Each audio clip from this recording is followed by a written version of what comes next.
Baik, anak-anak semuanya, Assalamualaikum warahmatullahi wabarakatuh. Waalaikumsalam warahmatullahi Waalaikumsalam wabarakatuh. wabarakatuh. Oke, hari ini kita melanjutkan pembahasan soal persiapan ASPD IPA untuk bagian yang kedua, nomor belakang, nomor 16 sampai terakhir. Insya Allah 60 menit ke depan saya akan tayangkan soalnya, kemudian mari kita jawab bersama-sama ya. Ini soalnya. Soal nomor 16. Oke. Saya orek-orek ya.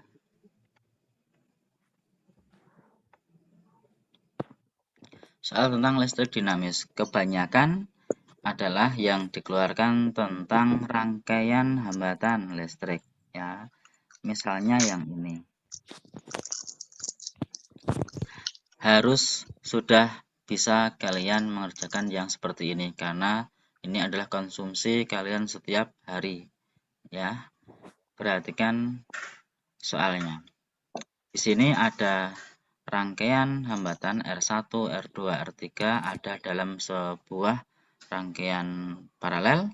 Kemudian yang di sini R4 ada di luar. Kemudian ada tegangannya 12 volt. Ditanyakan adalah kuat arus listrik yang mengalir pada R3. Jadi yang mengalir pada hambatan 8 ohm berapa? Walaupun ditanya pada R3, kalian harus bisa menjawab yang di luar, yang mengalir di sini berapa, yang lewat 20 ohm berapa, yang lewat 4 ohm berapa, yang lewat 6 ohm berapa, harus sudah tahu semuanya caranya ya.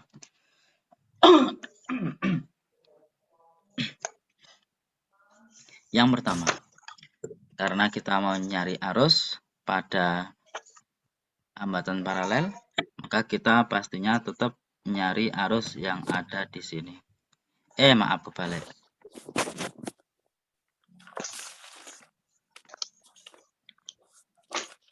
Balik ya, maaf. Sana.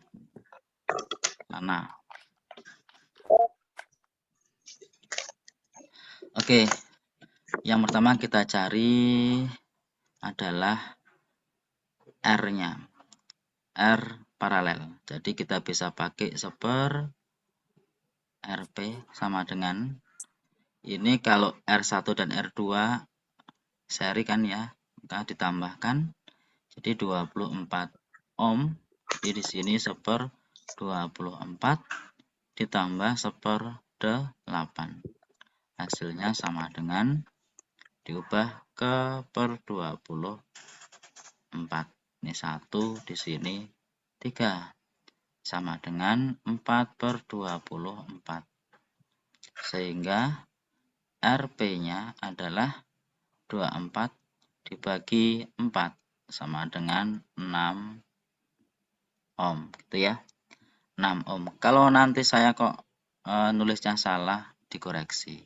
Yang pinter-pinter ini biasanya ada pada peringkat 1 kan ya di sini ya. Oke. Kemudian karena ini sudah didapatkan RP-nya 6, kemudian disambung dengan yang R4 ini, maka posisinya adalah seri R4 dan RP. Maka kita bisa cari hambatan keseluruhannya RT, R total, yaitu RP ditambah R4 sama dengan 6 ohm ditambah 6 ohm. Hasilnya 12 ohm. Nah, itu yang pertama. Langkah pertama adalah hambatan totalnya sudah didapatkan. Kemudian yang kedua kita bisa nyari arusnya I berapa, atau yang lewat 6 ohm di sini berapa. I sama dengan sesuai dengan hukum ohm, V per R. V-nya 12 volt, R-nya adalah 12 ohm. 12 bagi 12 adalah 1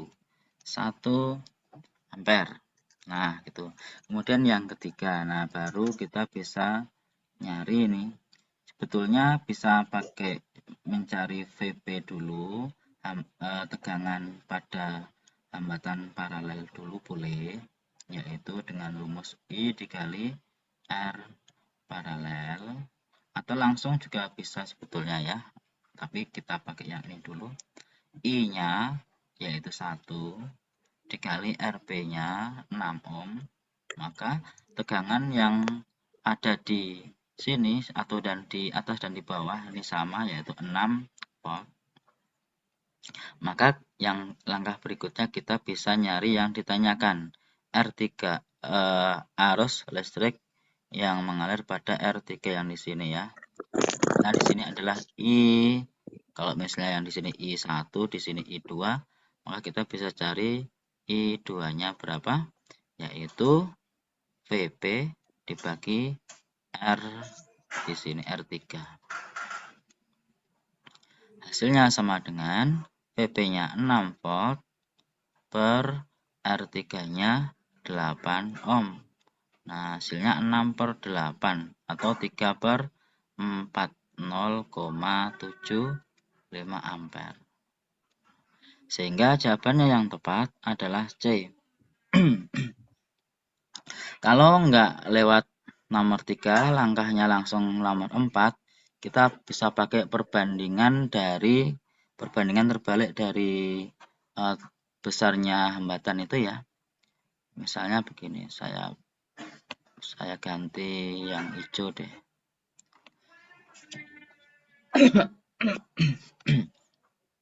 Yang atas ini kan 24 ohm, yang bawah ini kan 8 ohm. Ini perbandingannya 1:3 kan ya, 1:3. Nah, ingat hambatan dengan arus itu berbanding terbalik. Kalau hambatannya besar, ini besar, maka arusnya yang mengalir kecil. Sebaliknya, kalau hambatannya itu kecil, maka arus yang mengalir itu besar. Maka yang 3 ini untuk menentukan yang I2. Jadi I2 bisa diperoleh 3 per 3 tambah 1 itu 4. 3 per 4 dari berapa? Dari I totalnya di sini. I-nya tadi adalah 1. Ya sama dengan ya 3 per 4 gitu ya, atau 0,75. Udah langsung selesai. Nomor itu ada yang mau ditanyakan tidak? Bisa ya. Oke. Yang ini lebih mudah juga ya sebetulnya. Yang kedua, contoh tentang energi listrik. Kalau tadi adalah hukum Ohm, yang ini adalah energi listrik. Masih ingat rumusnya energi listrik? Energi listrik sama dengan W sama dengan P dikali T ya, WPT. Nah, misalnya nih, ada rumah Pak Wanto menggunakan 4 lampu berdaya 25 watt digunakan dalam 8 jam sehari. Jadi yang pertama, yang 4 lampu itu W-nya adalah P, karena jumlahnya 4 berarti dikali 4 kan ya, 100 watt. 100 watt dikali T-nya. Ada yang tunjuk tangan? Oh, enggak ada. Kemudian T-nya 8 jam, 8H. Maka sama dengan 800 WH ya, 800 WH. Itu yang pertama. Kemudian yang kedua, menggunakan sebuah kulkas dengan daya 80 watt selama 24 jam sehari. Jadi untuk ini W1, kemudian yang W2 sama dengan 80 watt dikali 24 jam. Hasilnya sama dengan berapa ini? Dihitung ya, 80 dikali 24. Berapa? 32 016 0291. Itu 920 WH. Kemudian yang ketiga, televisi dengan daya 100 watt dinyalakan 5 jam sehari. Jadi yang W ketiga adalah televisi. P P-nya 100, T-nya 5 jam. Sama dengan 500 WH. Nah, kemudian masih ada ini, mesin air. Dayanya 150 watt digunakan 3 jam. Yang keempat berarti ini alat yang keempat 150 watt digunakan 3 jam sehari. Sama dengan 450 WH. Nah, jika tarif listrik per kWh 1.500, maka biaya yang harus dibayar selama sebulan atau 30 hari adalah titik-titik. Nah, ini kan W dalam 1 hari. Maka kita bisa dijumlahkan 0, 7, 17, 22, 26, 2, 3 ya. 3, 6, 70 WH. Ini dalam 1 hari. Kalau W dalam 1 bulan 30 hari, kita kalikan 30. Kemudian kita hitung saja itu ya. 3, 6, 70 dikali 30 sama dengan, kita hitung ya, 3, 6, 70 dikali 30 ini 110.100 WH. Nah gitu ya, kemudian diubah ke kWh, sehingga biaya rekeningnya adalah sama dengan 110,1 dikali 1.500. Hasilnya adalah 165, 150. Nah, itu ya. Jadi jawabannya adalah D. Saya kira Pak, ini mau tanya, Pak. ya. Ini nanti file di-share seperti kemarin, seperti pembahasan kemarin. Ya, nanti di-share ini. Saya save as ya ini. Ya, Pak. Baik, Pak. Terima kasih, Pak. Nomor 17, soal tentang kemagnetan dan induksi elektromagnetik. Jadi kalau seperti ini biasanya cuma satu aja ya. Kalau magnet sudah keluar, maka yang induksi elektromagnetik sudah tidak dikeluarkan gitu. Salah satu. Misal contoh tentang soal magnet. Inti besi XY, ini X di sini Y, akan dibuat magnet dengan cara mengaliri arus listrik seperti pada gambar nih. Interaksi yang terjadi, nah kemudian ini ada batang magnet PQ gitu ya. Interaksi yang terjadi antara ujung-ujung inti besi yang ini tadi dengan kutub magnet PQ yang tepat adalah titik-titik. Nah, tinggal kita cari saja yang dibuat magnet ini nanti menjadi kutub di X dan di Y itu adalah yang mana utara selatannya, kan gitu ya, gampang. Caranya gimana? Ada yang berani menjelaskan enggak? Ini kan kutub positif. Kayak kaidah tangan kanan, Pak. Iya, betul. Yang pertama kali harus lihat apa dulu? Arah arusnya dulu ya. Nah, ini positifnya di sini, berarti arusnya keluar ke sana kan? Ya. Yang langkah pertama arusnya dulu dilihat. Ini kan ke atas yang di sebelah depan ya, ke atas. Kemudian tangan kanannya, coba tangan kanannya dipasang supaya jari-jarinya itu mengarah ke atas, sedangkan jempolnya menjadi mengarah kemana? Ke X atau ke Y? Jempolnya kanan. X. Oke. Kalau ke atas, ya oke. Ini jarinya ke atas, maka jempolnya pasti ke sana gitu ya. Kalau jari-jarinya yang 4 jari itu ke atas, maka jempolnya mengarah ke sana. Jadi X-nya menjadi kutub utara ya. Berarti yang ini selatan. Udah tinggal dipasangkan saja. Kita cek yang ABCD-nya. Ujung besi Y, ujung magnet Q. Maksudnya apa gini? Ujung besi Y itu yang mana S gitu ya. ujung magnet key itu yang U, S sama U berarti tarik menarik. Oh, udah bener ini ya. Benar. Bisa kita cek yang lain apakah ada yang benar lagi tidak ini. Ini utara, ini selatan, ini utara. Yang ini berarti selatan, utara. US tolak menolak, oh salah. SS tarik menarik salah. UU tarik menarik salah. Oke, tepat jawabannya. Jadi yang BCD ini untuk ngecek hanya untuk meyakinkan bahwa oh benar banget ternyata jawaban saya itu sudah pasti benar gitu ya. Karena jawaban yang lain udah otomatis salah kok ini gitu. Itu nomor 17. Atau bisa juga contoh yang kedua soal trafo. Nah, ini juga sering kan dikeluarkan ya. Trafo bisa macam-macam bentuk soalnya yang jelas seputar trafo gitu. Coba kayak gini, yang benar yang mana ABCD? Coba dilihat dulu soalnya, dibaca.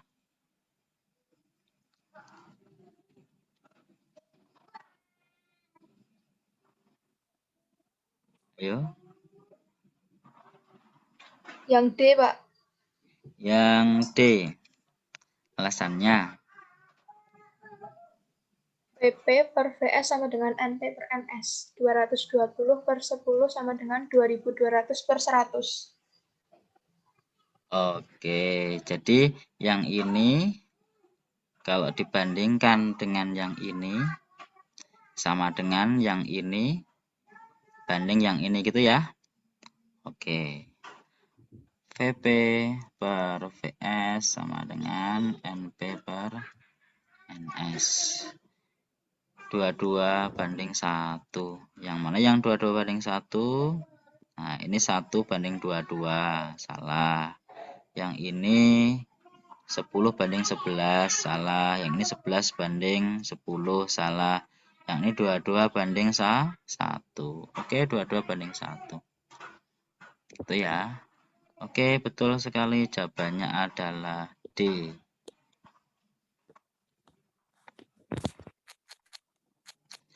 Oke, nomor 18 ke bawah ini sudah masuk soal biologi ya. Biologi. Yang nomor 18 soal tentang klasifikasi makhluk hidup. Bisa yang pertama itu yang dikeluarkan adalah tentang ciri-ciri makhluk hidup. Bisa juga tentang klasifikasi, entah itu bentuknya gambar ataupun yang bentuknya adalah pengklasifikasian secara seperti ini, kunci determinasi atau dibuat pernyataan itu ya 1, 2, 1A, B, 2A, B, 3A, B seperti itu ya. Menentukan kunci determinasi. Kembali ke contoh 1 dulu ini. Perhatikan data aktivitas makhluk hidup berikut ini. Bisa berupa gambar, bisa berupa pernyataan. Secara berurutan, ciri makhluk hidup melakukan reproduksi dan ekskresi ditunjukkan oleh nomor. 1. Burung terbang. Halo? Kok berdengung suaranya? Kok berdengung? Diulangi lagi, coba jawabnya. Yang reproduksi yang mana? Masih berdengung suara. Oke, yang nomor 2 betul. Cacing planaria melakukan fragmentasi. Oh, udah ketebak ya, ini 2 dan gitu kan? 2 dan. Iya, Pak. Oke, sudah. Gampang sekali kok ya ini. Tapi besok biasanya soalnya itu banyak literasinya begitu. Jadi ini melatih kalian untuk membaca, memahami, mengambil isi dari bacaan atau tabel atau gambar atau diagram seperti itu ya. Kalau yang saya cantumkan di sini kan hanya pendek-pendek soalnya. Oke, udah ngerti ya. Kalau burung terbang berarti bergerak. Kalau ada pertukaran gas berarti bernapas gitu ya. Boleh langsung tanya apa begitu boleh. Wah, soalnya yang dicontohkan kok gampang-gampang. Nah, kamu punya soal apa? Kalau enggak ini dulu ya. Contoh nomor 2, perhatikan ada gambar. Ini udah sering kayak gini. 1, 2, 3, 4. Hewan yang memiliki hubungan kekerabatan paling dekat adalah titik-titik. Yang mana?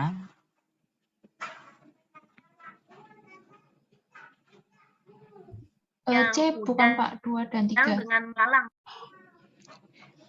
Ada yang jawab C, 2 dan 3. Kenapa alasannya?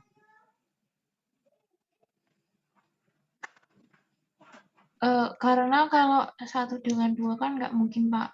1 sama 4 juga nggak mungkin. 3 sama 4 juga nggak nyambung Pak. Gitu. Oke, saya stop share dulu ya, stop share dulu. Saya mau cari file ini, nanti kalian simpulkan lagi. Mesti udah ngerti sekarang jawabannya yang benar itu yang mana. Sebentar ya, ditunggu. Saya kok tadi nggak nyiapkan dulu ya.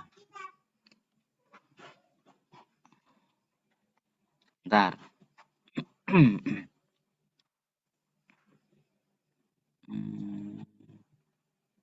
Klasifikasi 5 kingdom. Punya nggak rangkumannya kalian? Saya share screen lagi ya. Tadi kan berkisar di apa? Di hewan ya, di animalia. Nah, ini. Tadi ada gambar apa saja tuh itu? Yang pertama ada ini nih cumi-cumi.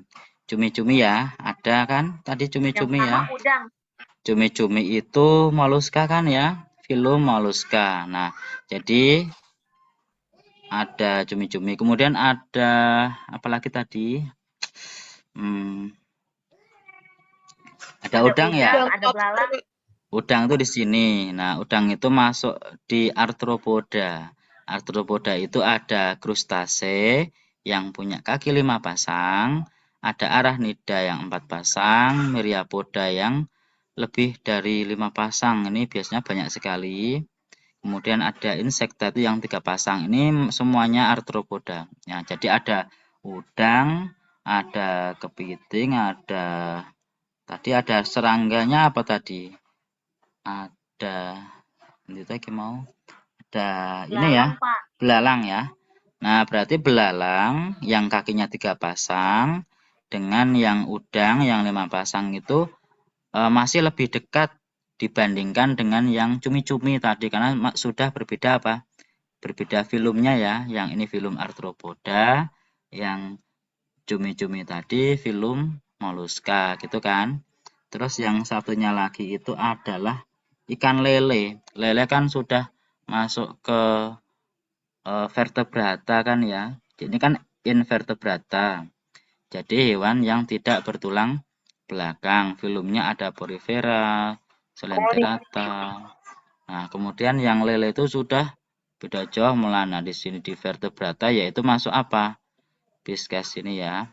Nah, jadi udah jauh banget sama cumi-cumi tadi, ya kan? Nah, berarti yang paling dekat kekerabatannya adalah yang kalau di sini tadi berarti yang masih dalam satu film ini. Nah. Ya, kenapa? Ini kelihatan ya yang saya tayangkan. Tabel ini tabel kelihatan ya tabelnya ya. Pak nanti bisa tolong di-share juga di grup WA. Apanya ini, Po? Iya, file ini, Pak. Ini materi kelas 7 ya? Ya. Oke deh, nggak apa-apa.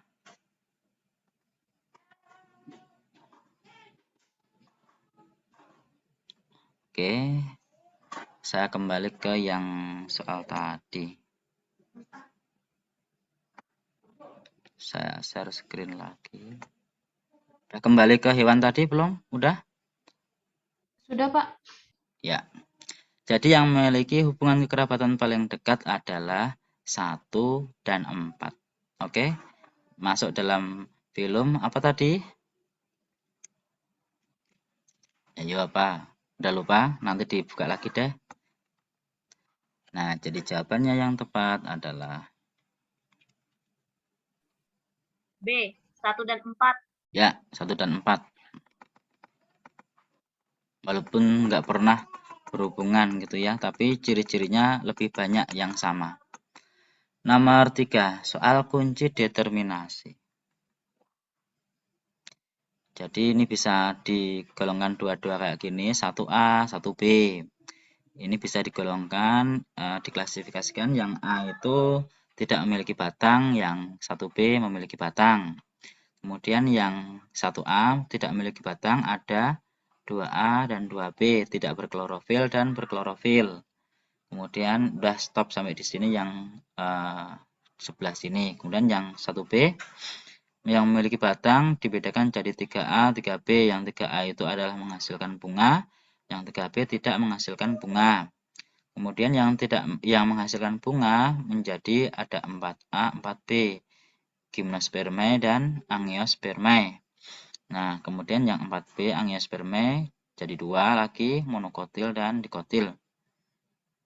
Nah, pertanyaannya adalah berdasarkan kunci dikotomi tersebut, kunci determinasi yang benar adalah titik-titik. Nah, suplir 1B, 3B. Coba dilihat deh ini. 1B memiliki batang enggak suplir? Memiliki ya. 1B, 3B tidak menghasilkan bunga?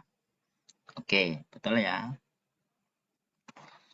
Lumut 1A, 2A tidak memiliki batang? Betul.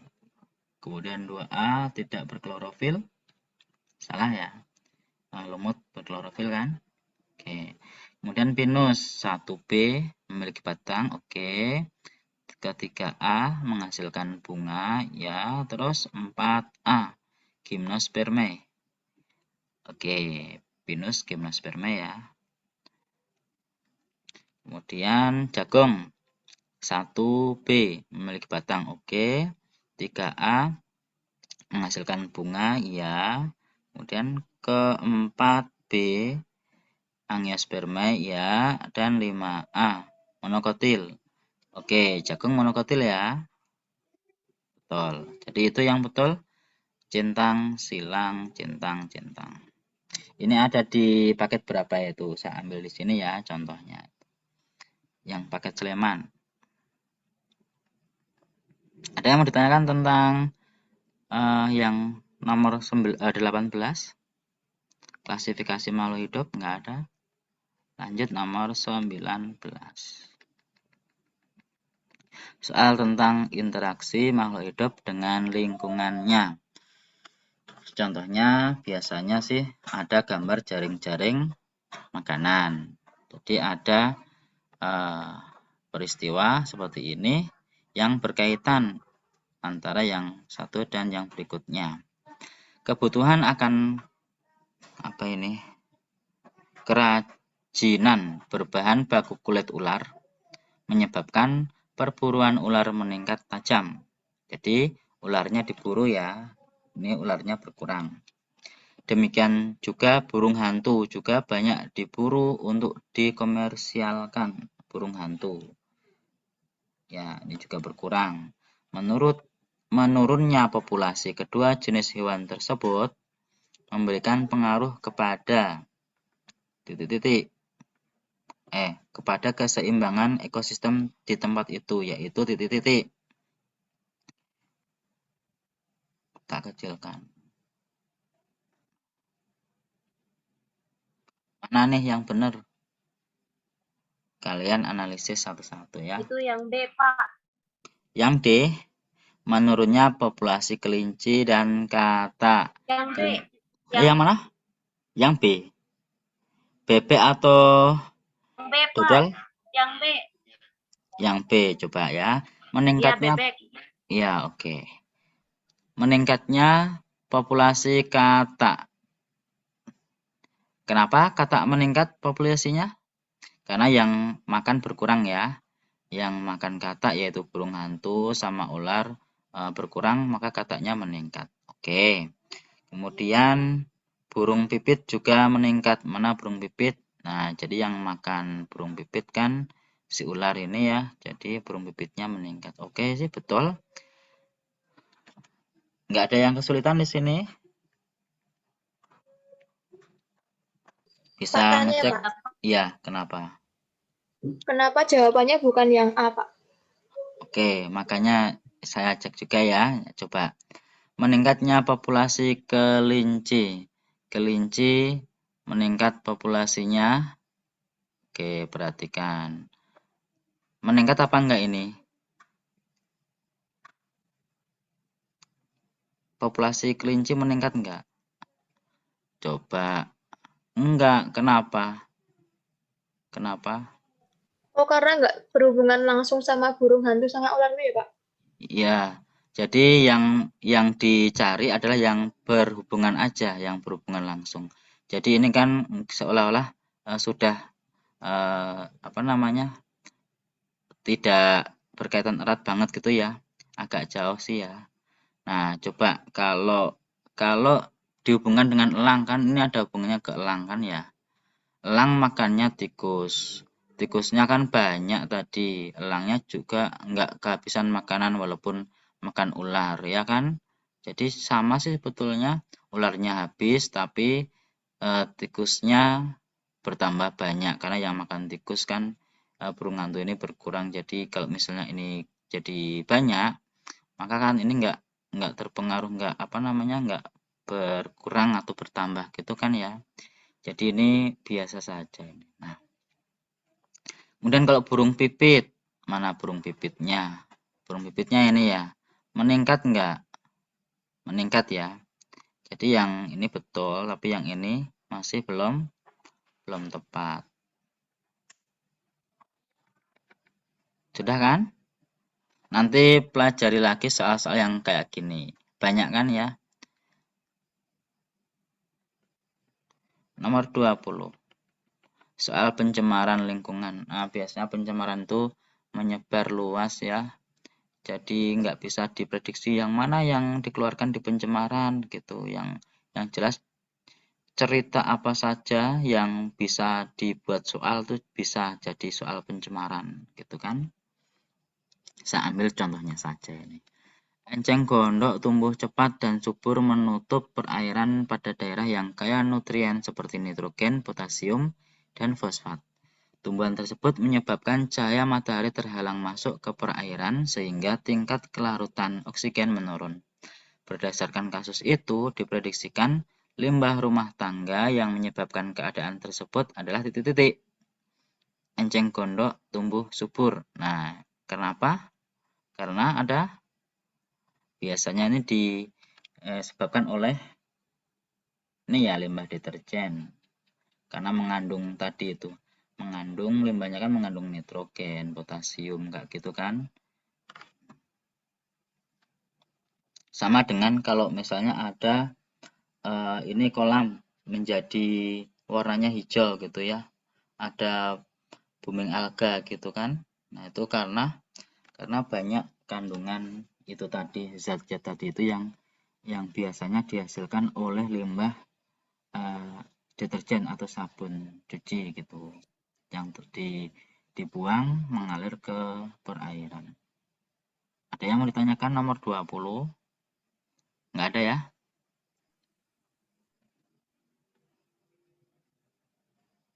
Gampang, oke. Nomor 21 soal sistem gerak. Ini sudah sering sekali ya. Nah, misalnya yang dikeluarkan adalah gambar tangan. Gambar tangan sikut itu kan. Yang ini menekuk kemudian lurus. Maka apa yang terjadi? Di sini ada persendian yaitu sendi engsel yang bergerak ke satu arah di mana pada saat meluruskan itu yang berkontraksi yang bagian bawah itu tricep berkontraksi. Nah, sedangkan bicepnya relaksasi.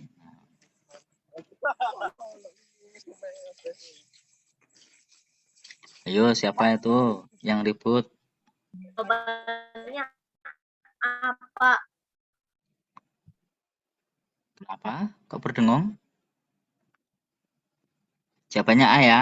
Sepakat? Ada yang protes nggak ini? Yang namanya satu arah itu ke sana kemari itu satu arah, bukan dua arah ya. Disebut apa kalau sendi yang bergerak satu arah tadi? Sendi engsel. Engsel, Pak. Sendi engsel, oke.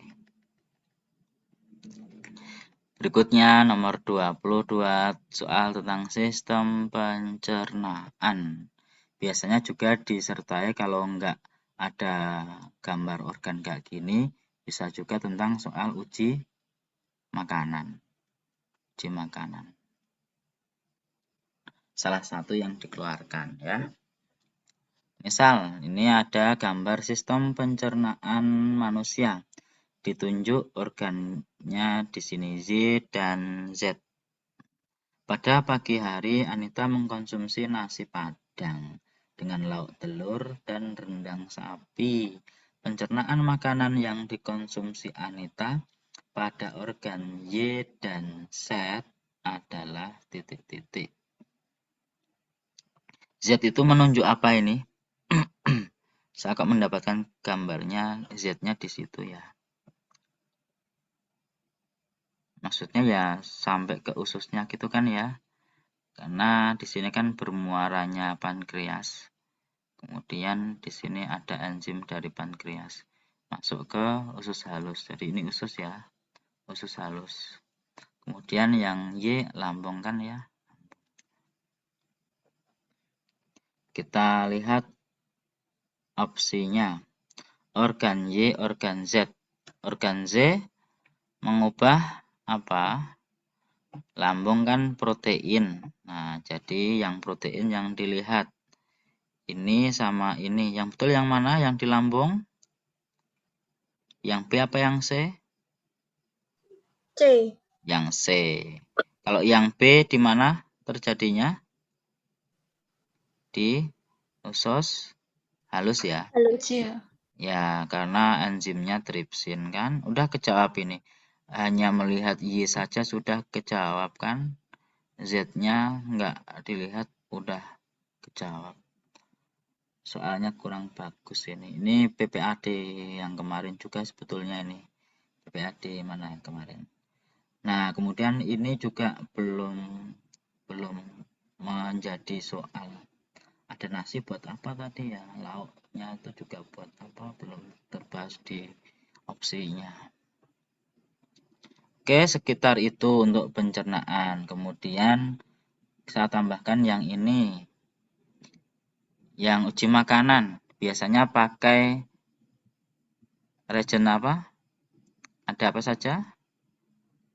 Ada Benedict, ya, Global, Buret. Biuret, Benedict. Benedict. Selain Benedict bisa alternatifnya apa?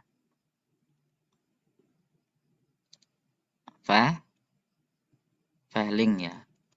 Vehling A atau B? Vehling AB. Oke. Lugol, warna dasarnya apa? Biru kehitaman. Bukan, sebelum dipakai. Kuning ya. Kuning atau oranye? Oranye. Nanti jika berubah menjadi biru kehitaman, maka ini uji apa namanya? Positif untuk apa? Untuk Protein. mengandung apa? Mengandung apa? Amilum. Amilum ya. Karbohidrat. Jadi iya sama amilum dengan karbohidrat. Oke. Karbohidrat juga boleh sama kan ya. Terus biuret itu warna dasarnya apa? Merah bata. Biru. Biuret kok merah bata. Biru nanti akan berubah jadi ungu. Biru jadi ungu. Ini menunjukkan apa? Ada Protein. Oke, bagus. Kemudian yang Benedict atau Velling, ini warna dasarnya apa? Biru juga, tapi birunya beda dengan yang violet ya. Kalau kalian melihat, ini birunya agak hijau gitu, yang ini biru biasa. Kemudian nanti akan berubah jadi apa warnanya? Merah bata. Merah bata. Merah bata. Memang batamu merah? Oke, merah bata, oranye. Ini menunjukkan apa? Mengandung glukosa. Dan nanti ini tinggal diterapkan jika ada soal yang berkaitan dengan seperti ini, diuji dengan kayak gini, maka mengandung apa, jadi kalian bisa memilih itu ya, gampang. Kemudian berikutnya soal 23. Soal sistem peredaran darah. Ini di atas ini tadi ya. Kok saya tulisnya di sini tuh? Bentar, saya hapus dulu. Yang ini bukan di sini.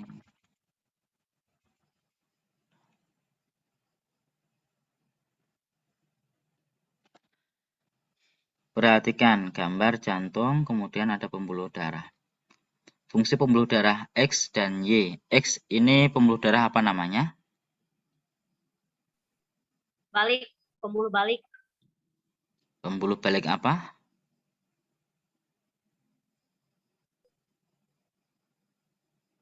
Ya. Atau vena ya.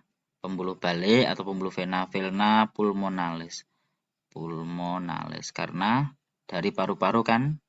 Vena paru-paru, boleh. Ini karena dari paru-paru itu menghirup O2 masuk paru-paru, diangkut lewat pembuluh ini masuk ke jantung, maka ini membawa oksigen. Vena pulmonalis itu membawa oksigen. Jadi pembuluh darah X mengalirkan darah kaya oksigen. Ini salah. Dari paru-paru ke jantung. Udah jawabannya langsung D. Tanpa melihat yang Y sudah bisa. Kalau kalian yakin jawaban X saja sudah benar, tanpa lihat Y harusnya sudah benar. Tapi kalau belum yakin, memastikan dengan jawaban Y. Y itu apa? Y itu adalah Pembuluh arteri. Ya, arteri.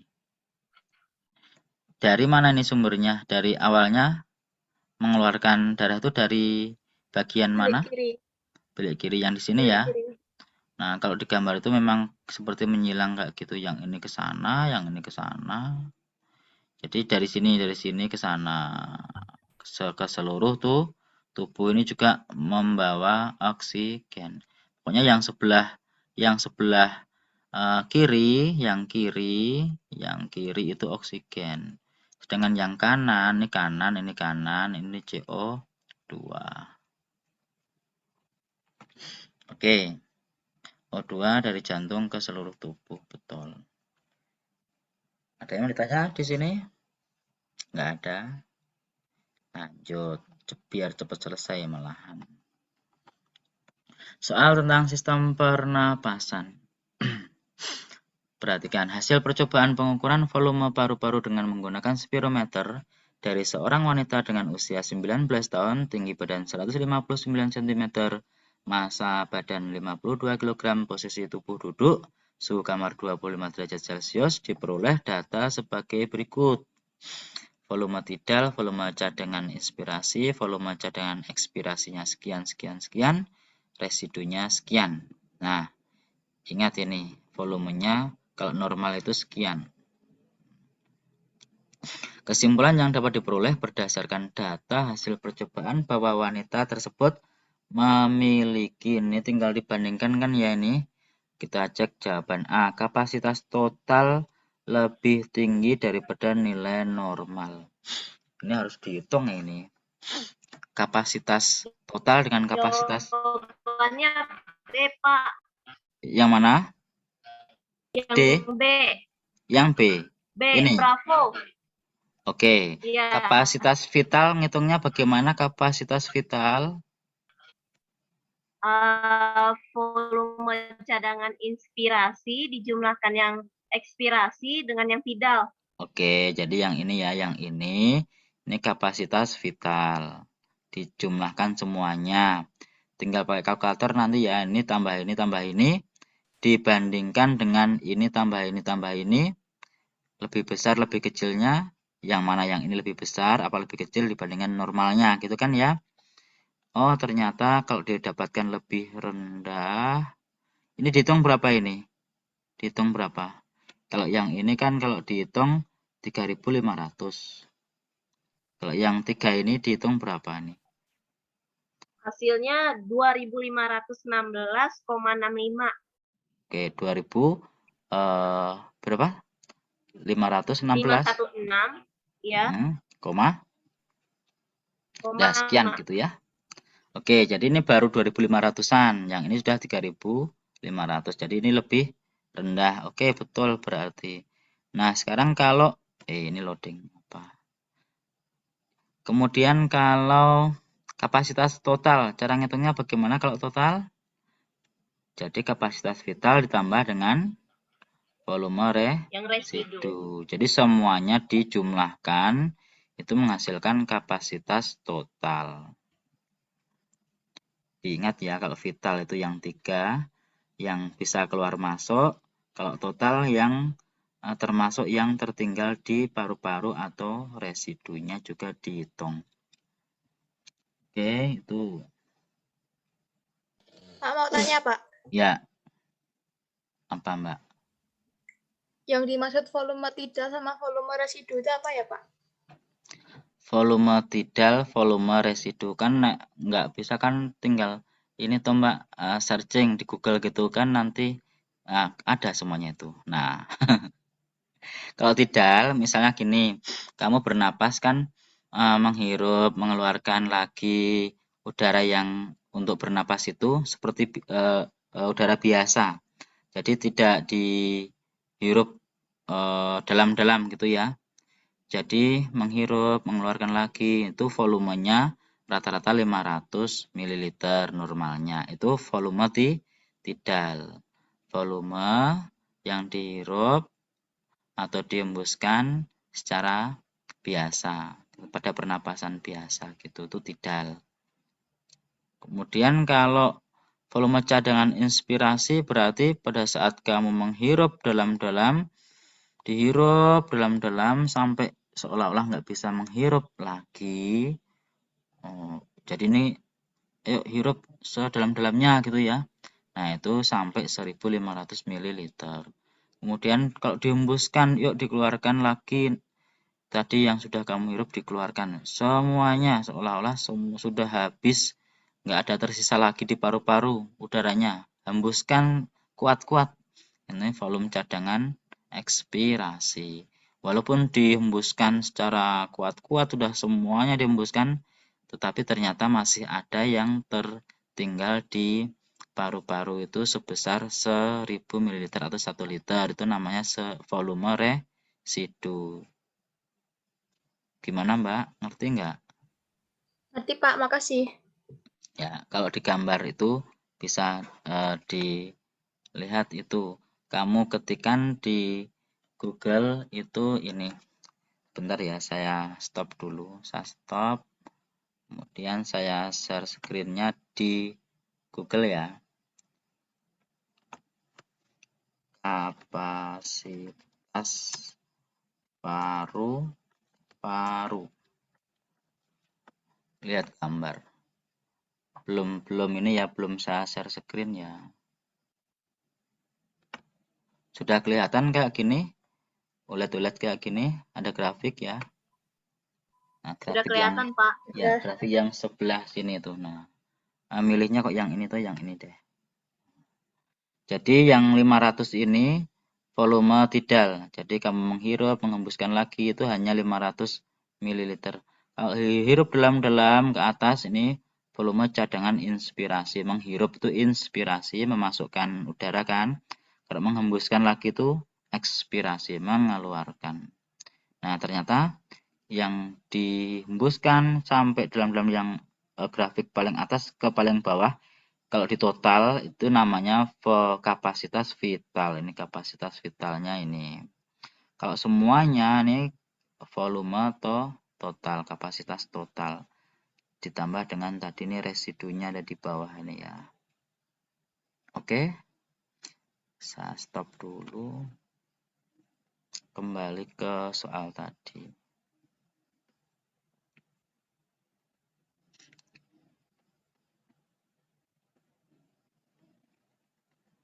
Soal nomor 25. Sistem ekskresi. Nah, bisa saja contohnya soal pada penyakit sistem ekskresi. Biasanya sih sekitaran di ginjal aja ya.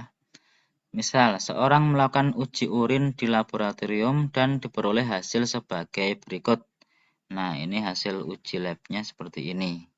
Negatif, negatif, negatif. Ada yang positif ini. Oh, proteinnya positif. Nah, berdasarkan data, kemungkinan penyakit yang diderita oleh pasien dan penyebabnya adalah titik-titik. Yang mana yang benar? Silakan di... Ya, oke. Udah gampang ya. Udah sering kalian menghadapi soal seperti ini. Lanjut, misalnya ekskresi ginjal. Ini menjodohkan, memasangkan bagian nefron dengan fungsinya yang tepat. Kita mulai dari sini ya, yang alirannya kan dari sini dulu. Yang dari sini dulu masuk ke sini. Itu dari nomor 2. Nomor 2 itu apa? Glomerulus. Itu apa fungsinya? Jadi 2 itu dengan filtrasi itu ya, filtrasi disaring di sini. Penyaringan. Kemudian 3 kapsula Bowman itu adalah masih satu kesatuan kan dengan ini ya, filtrasi tadi. Oke. Kemudian masuk ke bagian 4. 4 itu adalah tubulus, ya TKP. Di TKP ada apa? Ada peristiwa yang reabsorpsi. Ya, D, reabsorpsi. Kemudian masuk ke bawah, kemudian ke atas lagi yang 6 ini di sini 6 adalah lengkung Henle. Kemudian ke atas nomor 1 itu ada TKD. Di TKD terjadi apa?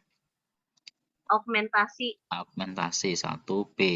Kemudian hasilnya adalah urin sebenarnya masuk ke yang gede ini. Nomor 5. Tubulus collectivus. Yaitu urin tadi dikumpulkan di pengumpul dari semua nefron-nefron itu masuk ke sini. Nah, jadi ini C ya. Nah, sehingga tinggal dilihat saja yang benar pasangannya yang mana ini? 1. Ini salah. Oke, B. 1B, 2A, 5C. Oke, betul. Gampang ya. Selanjutnya nomor 26 soal tentang sistem reproduksi. Bisa juga masuk ada disertai siklus menstruasi, masuk ke sistem reproduksi juga. Contoh nomor 1 tentang organ reproduksi wanita ini. Namanya apa? Bagian P? Tuba Fallopi. Oviduk atau tuba Fallopi. Oke, oviduk atau tuba Fallopi. Oke, gampang. Kemudian yang contoh 2, siklus men. Lihat gambar. Menstruasi terjadi pada siklus 30 hari. Pernyataan yang sesuai dengan informasi gambar adalah titik-titik. Kalau siklusnya 30, maka di sini ada hari ke-15. Terjadi apa di hari ke-15?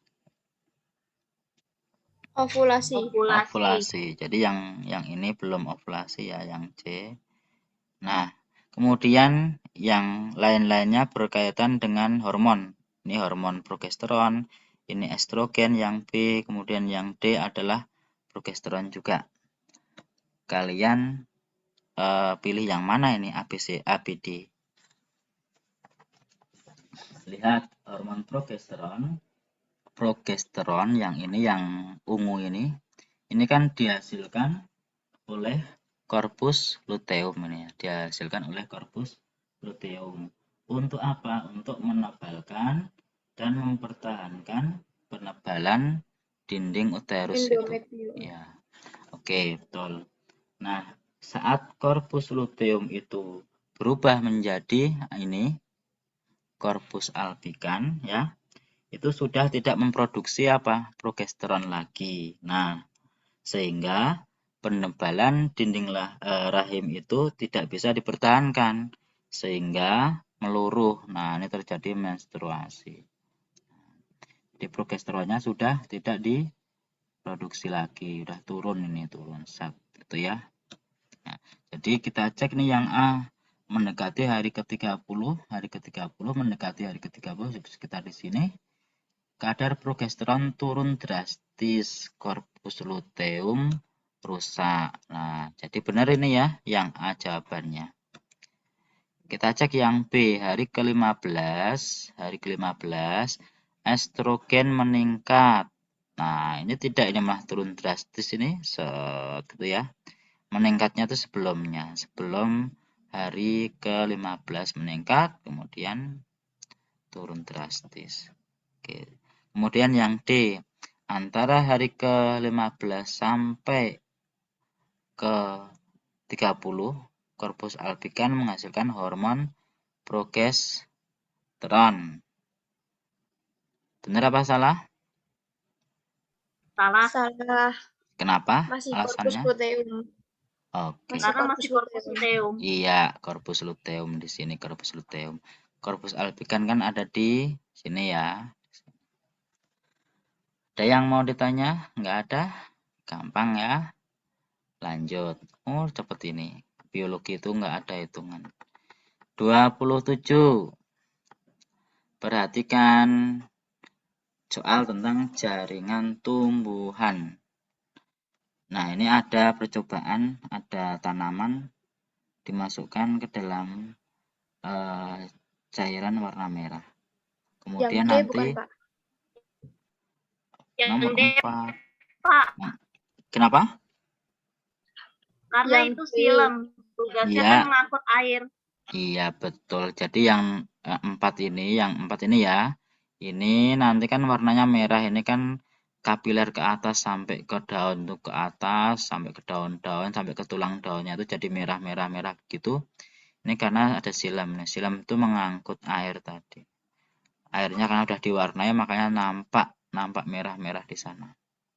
Oke, begitu. Kalau yang nomor 1 itu apa namanya? Epidermis. Yang 2 yang phloem, yang 3 cambium gitu ya. Cambium. Oke. Bagus. Nomor 28. Nah, ini juga gampang. Kok nggak ada spasinya atau ini? Berdasarkan hasil percobaan tentang apa? Untuk membuktikan bahwa fotosintesis itu menghasilkan gas oksigen. Nah, kemudian ini ada perlakuan-perlakuan di sini. Bisa ditaruh di tempat teduh, kita bedakan dengan yang di tempat kena sinar matahari, dan juga diperlakukan ada tambahan yang ditambahkan di dalamnya yaitu NaHCO3, natrium bikarbonat atau soda kue. Tujuannya untuk apa ini? Nah, jadi berdasarkan hasil percobaan, faktor yang mempengaruhi fotosintesis adalah Yang D, Pak. yang D. Wah, tajam banget ini matanya, langsung D. membaca ABCD apa? D gitu ya. D. Cahaya matahari. Jadi faktor yang mempengaruhi. Oke, cahaya matahari mempengaruhi tidak? Mempengaruhi ya. Buktinya adalah di tempat yang teduh dengan yang kena sinar berbeda hasilnya ini. Hasil fotosintesnya beda. Gelembungnya sedikit sama banyak. Oke, cahaya. Kemudian ketersediaan CO2 dibuktikan dengan ditambah yang menghasilkan CO2 dengan yang tidak, yang di atasnya ini ternyata banyak yang ditambahkan yang ini penghasil CO2 ini. Oke, bagus. Jadi jawabannya adalah D. 29. Soal persilangan. Persilangan di hibrid kebanyakan yang dikeluarkan. Saat ini jagung tahan hama berbiji warna kuning merupakan tanaman unggul yang banyak disukai masyarakat. Sekelompok petani menyilangkan tanaman jagung tahan hama berbiji putih T besar, K kecil dengan tanaman jagung tidak tahan hama berbiji kuning T kecil, K besar. Sehingga hasilnya adalah 100% T besar, T kecil, K besar, K kecil. Bila antar keturunan pertama disilangkan, maka akan dihasilkan keturunan kedua. Nah, kita bisa tengok kalau ini adalah heterozigot semuanya kan ini ya 100%. Kalau disilangkan dengan keduanya nanti kan ada 16 genotip gitu kan ya di tabel itu 4 kali 4 16. Nanti menghasilkan perbandingan 9 banding 3 banding 3 banding 1. Siapa yang 9?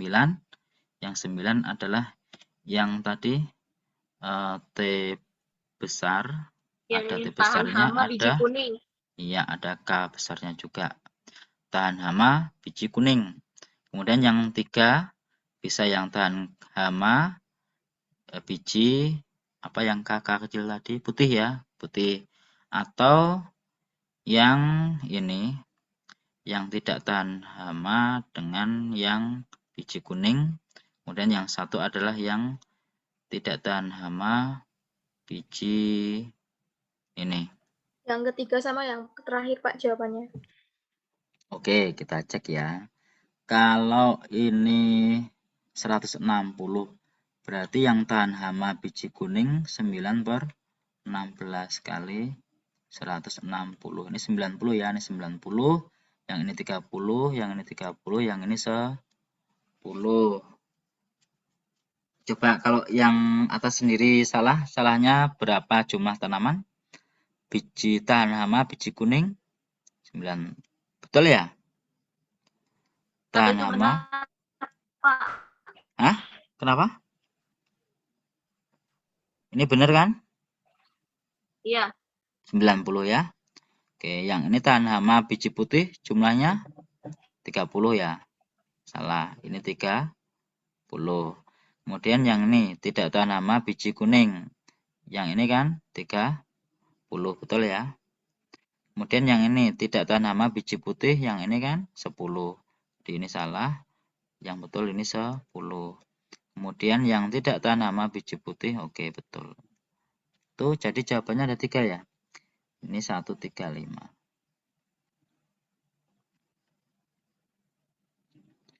Ini saya beri contoh juga soal pewarisan sifat pada manusia berkaitan dengan kelainan yang diwariskan. Misalnya ada buta warna, ada hemofilia, kemudian ada apalagi itu. Nah, contoh seorang laki-laki tidak buta warna XY menikah dengan seorang perempuan buta warna XJB.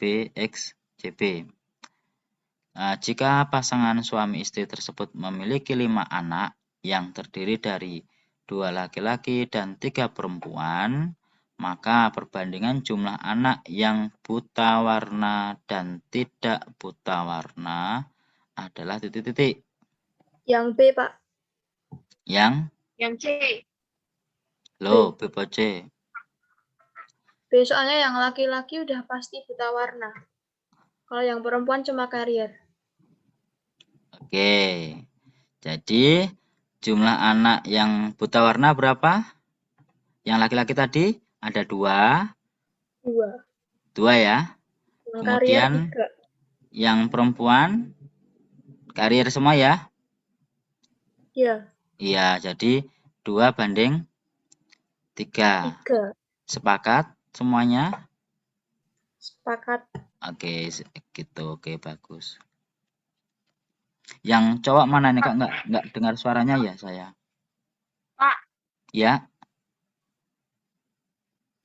Kenapa? Bisa dijelasin sedikit kenapa bisa 2:3?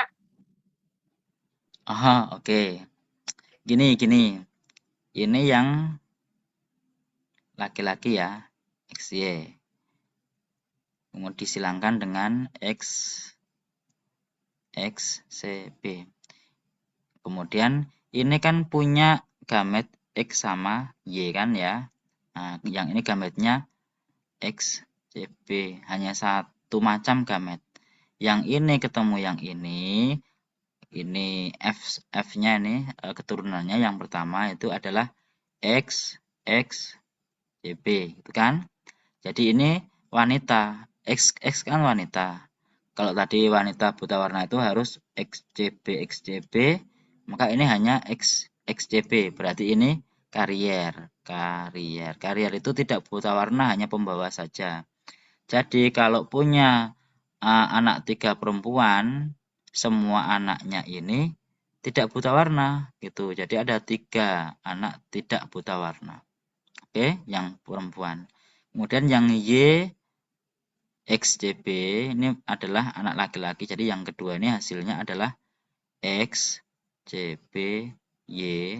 Nah, kalau di laki-laki maka langsung ini adalah buta warna. Anak laki-lakinya buta warna. Semuanya karena hanya diperoleh keturunan XCBY saja. Itu ya. Beda kalau nanti di sini wanitanya itu karier. Wanita karier dengan XY laki-laki tidak buta warna, nanti hasilnya beda lagi gitu ya. Jadi main persilangan kayak gini. Nah, sehingga kalau punya 2 anak laki-laki, semua anak laki-lakinya buta warna karena hanya genotipnya hanya satu ini. Jadi ini 2. Jadi yang buta warna ada 2, yaitu laki-laki semuanya. Yang tidak buta warna perempuannya semuanya ada 3. Jadi 2:3. Gitu nggih. Oke. Terus terakhir nih nomor 30. Soal tentang bioteknologi. Saya misalkan bisa pada bioteknologi konvensional atau bisa juga yang dikeluarkan bioteknologi modern, juga bisa. Ini tinggal menjodohkan saja ya, menjodohkan Acetobacter psilynum untuk nata de coco. Oh, betul. Nomor 1 benar sama 2. Sama 2. Oke, yang 3 kenapa salah? Karena itu harusnya mengubah jadi asam laktat, Pak. Oke, bagus. Kemudian yang keempat kenapa salah? Amilum jadi alkohol? Salah ya? Kalau salah juga. Ya, oke. Benernya gimana benernya? Yang diubah apa? Kalau Aspergillus 20. Aspergillus 20, kalau setahu Keisha sih itu pembuatan kecap sih. Iya, jadi ini apa ini mengubah apa? Protein ya? Iya. Protein jadi Protein jadi lebih asam. sederhana. Iya, lebih sederhana. Oke, bagus. Jadi ini hasilnya. Oke, sudah selesai ini nomor 30 terakhir ya. Jadi sudah semuanya ini saya save dulu, saya save. Ada yang Pak, mau disampaikan? Ya. Boleh minta soalnya nggak, Pak? Soal kosongan atau yang sudah diorek-orek ini? Soal kosongan, Pak. Oke, jadi nggak butuh ini ya. Oke, nanti saya share yang kosongan. Siapa yang Buat nggak? latihan, Pak. Oke. Yang orek-orek juga, Pak. Hehe, yang orek-orek juga berarti double ini. Iya, Pak, sekalian juga, Pak. Iya, Pak. Ya. Oke, yang putra ini pada ikut enggak ya? Kok kayaknya enggak pada ikut ya? Cuma siapa tadi? Oh, ada Mas. Yang putri udah pinter-pinter apa? Oh, yang putra kenapa diem? Makanya nek rong pinter ya tekon. Nah, kamu ra tekon. Tuh, yang putri-putri bagus udah bersemangat, udah pinter ya. Yang putra jangan kalah, masuk cowok kok kalah. Gitu ya, udah jam 9 kan ini. Nanti ndak mengganggu waktu malam mingguan kalian. Oke, saya kira udah udah cukup dari saya nih. Saya cukupkan sampai di sini ya. Jam 21:12. Oke, udah kelewat. Terima kasih atas perhatian dari anak-anak semuanya.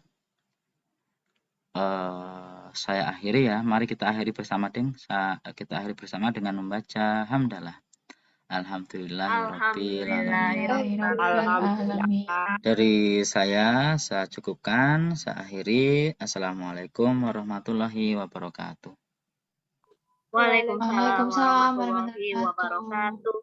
Selamat malam, Pak. Ya, Terima kasih, Pak.